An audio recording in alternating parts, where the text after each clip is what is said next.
Palang araw po mga ka-business, mga kapapi. Malikuli pa po tayo sa pagreaksyon about po dun sa ka-business family. Bagat po nalimitan po yung ating pag-reaction na nandito po rin po ang puso natin sa ka-business family para sagutin yung mga issue na binabato na naman po sa kanila. About po doon sa kay Daddy Frankie at kay ka-business, yung unang nakatulong po si Kuya ka-business kay Bongto, yung nakita po nila Daddy Frankie na na-survive po sa may Bulacan. Kumbaga wala naman pong nangyayaring pagalingan dito kasi sila pong dalawa ay parehong charity vlogger at hindi po nakikipag magalingan ang ating Kuya ka-business dito kay Daddy Frankie kasi alam naman po ni Kuya ka-business ang kakayahan nito about sa kanya, di ba po? Meron lang po akong napanood na nagreaksyon about po do sa pagkikita nga po ni Daddy Frankie at ni ka-business. Sinasabi po dito na hindi daw po ginalang ni ka-business si Daddy Frankie. Kumbaga parang binastos about do sa pangyayari na nagbablog nga daw po si Daddy Frankie.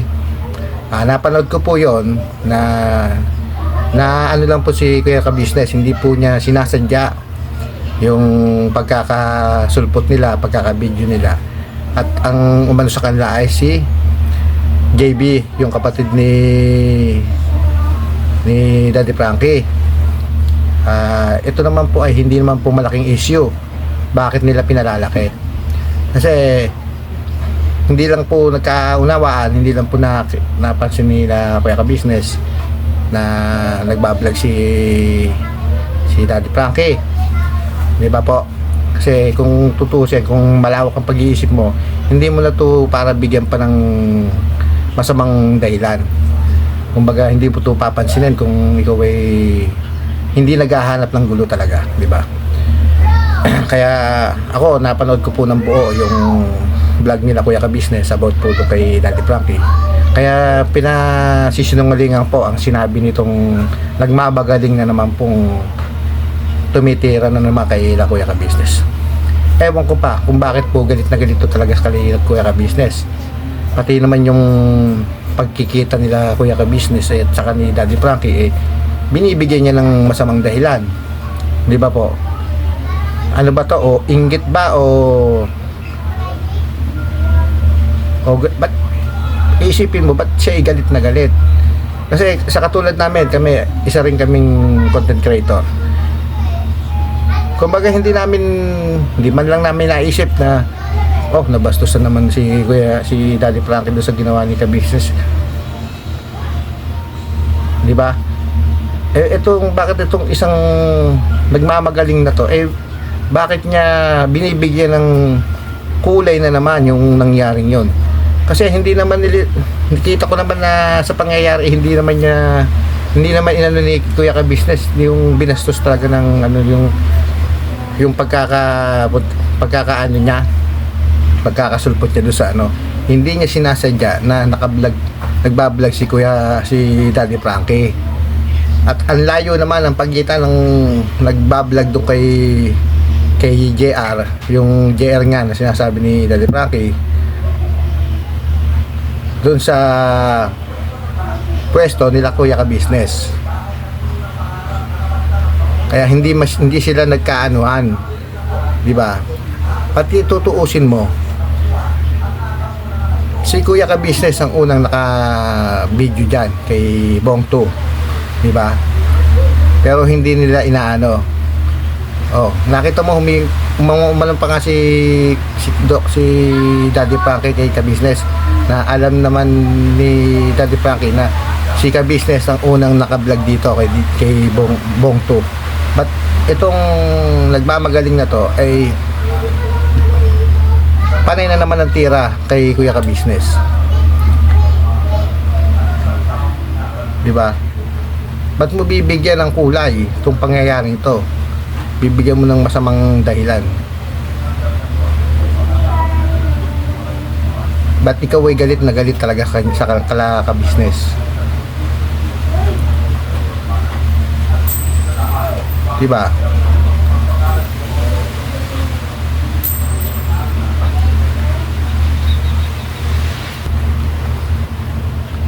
Palibas at ba't sila ay pinansin nung mag-asawa, pinansin yung mag-asawa, si ate ka-business saka si kuya ka-business ni Daddy Frankie, nang magkita sila, di ba?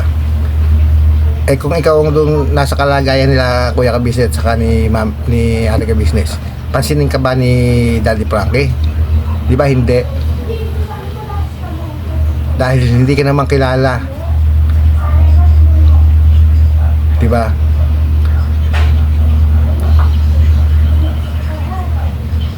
Nakita mo ang sinabi ni Daddy Frankie, sana hindi pa ito ang huling pagkikita nila ni ka-business. Miri mo, ibig sabihin kilala ni Daddy Frankie si ka-business, di ba? Eh ikaw, kung sa'yo mangyayari yon,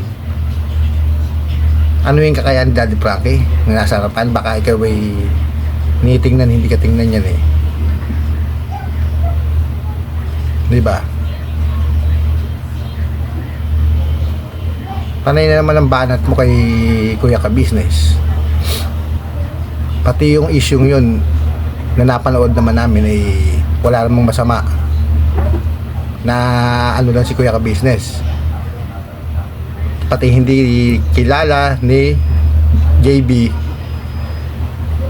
si Boss JB, hindi niya kilala si ka-business, kaya hindi sila nagkaanuhan. Kaya lang nakilala ni Boss JB, gawa ni Daddy Frankie, nagkaanuhan na, nag-usap na nga. Pero nung huli na nakilala na nila si ka-business dahil kay Daddy Frankie, nakita mo nagpa-anuhan pa sila,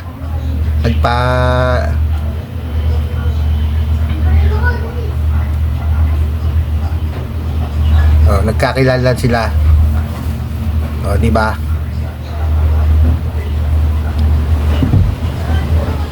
Bago bibigyan mo ng masamang kulay yung ginawa nila kuya ka-business, babanatan mo ng mga ano na naman, maanghang na naman salita.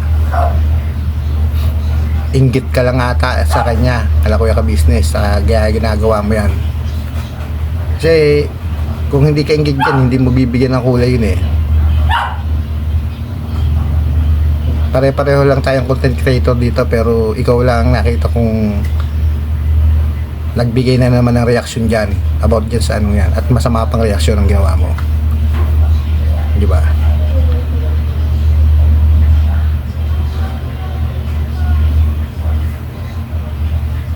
Nagpapapansin ka na naman kay kuya ka-business.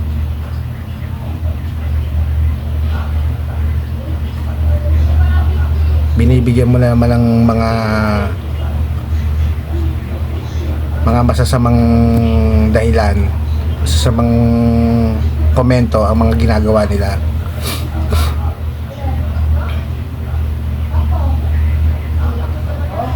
At hindi ka naman pinapansin nila kuya ka-business. Ngayon nagpapapansin ka na naman.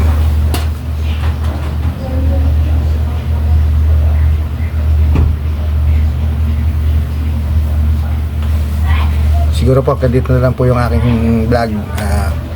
Siguro napanood nyo na naman po yung vlog nung nagmamagaling, yung nag-reaction about doon sa pagkikita nila kuya ka-business sa kanila ni Frankie. Na ano lang ako kasi yung video po na in-upload nila kuya ka-business ay kinuha niya at inano niya sa kanyang video. Matapang na po siya. Dati po hindi mo po siya makukuhanan ng video ganyan, hindi siya nakakuha ng video kala kuya ka-business na ganyan na isasalpak to sa video niya. Matapang na po siya, inilalagay na niya yung video niya doon sa ano, sa yung video nila kuya ka-business sa video niya. At talagang may pinapangalanan na siya. Siguro po hanggang dito na lang po yung aking vlog. Maraming salamat po sa silent viewers, mga viewers at saka subscriber ko. Sana po huwag kayong magsasawa na sumuporta po kay Kuya Allen TV. God bless po. Shoutout po muna kala Ate Grace LDTV, Kuya Larry Mix Vlog, Ate Grace Guerrero Official, Mami Weng, Mami Narisa, Artiga, Idol Emilito, shoutout, Ate Bebang, Anime Angels, sila Ate Melly Kay, Tatay Perdi, Tatay Elias, sila Ma'am Nika, ayan, mga angels ng ano yan, nila Sir Anime. Maraming po salamat ulit at God bless po. Sir Rins, tunay na buhay sa Europa. Maraming salamat. Salamat po sa lahat.